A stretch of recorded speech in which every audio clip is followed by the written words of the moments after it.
Okay, open wide for me, please, Tidra.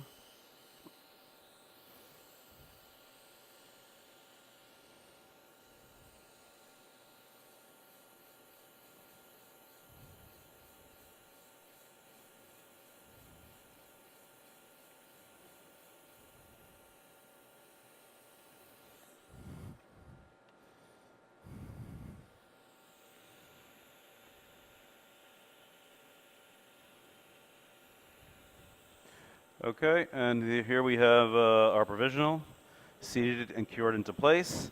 Now the final curing can go ahead, Dr. Walter can go ahead and do on the side. Now let's put that back in there for 1 minute. Okay, just hold that for me, just retract 1 minute.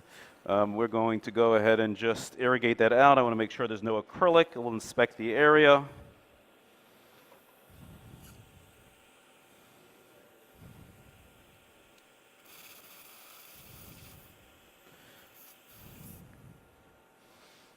Suction for me a little more. Okay, leave that camera on, please, for me. Let's see.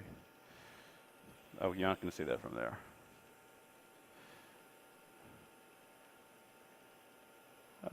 Almost. Okay. Although we do lots of immediate provisionalization, in a case like this where Tidra really hasn't had a tooth there for some period of time, instead of putting the implant at risk, even though she had a high OSTEL or ISQ or penguin value, well, I'm just going to put a healing abutment on. We're going to suture the tissue, and we'll have a provisional prepared for her when it's time to go ahead and load the implant, because otherwise I'm unnecessarily putting that implant at risk. But Tidra was a willing patient for us to go ahead and demonstrate this procedure, and that's why we made the provisional for her. So let's get a healing abutment, please.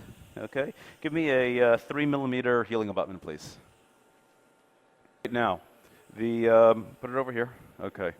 All the parts and packages, whether it's the healing abutments or the prosthetic parts, come sterilized, which is somewhat unusual for an implant company. Usually the only thing that comes sterile from implant companies are implants themselves. So we'll look at your packages before you go using them in your patient's mouth. Here they all come sterile. Can we please open that? Okay, here's our concave InDesign healing abutment. I'm going to put it into place. Open wide for me there, please, Tidra.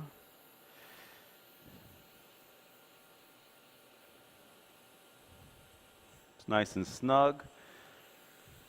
And then I'm going to adapt the soft tissue. I'm just going to free it up a little more here so that I can manipulate the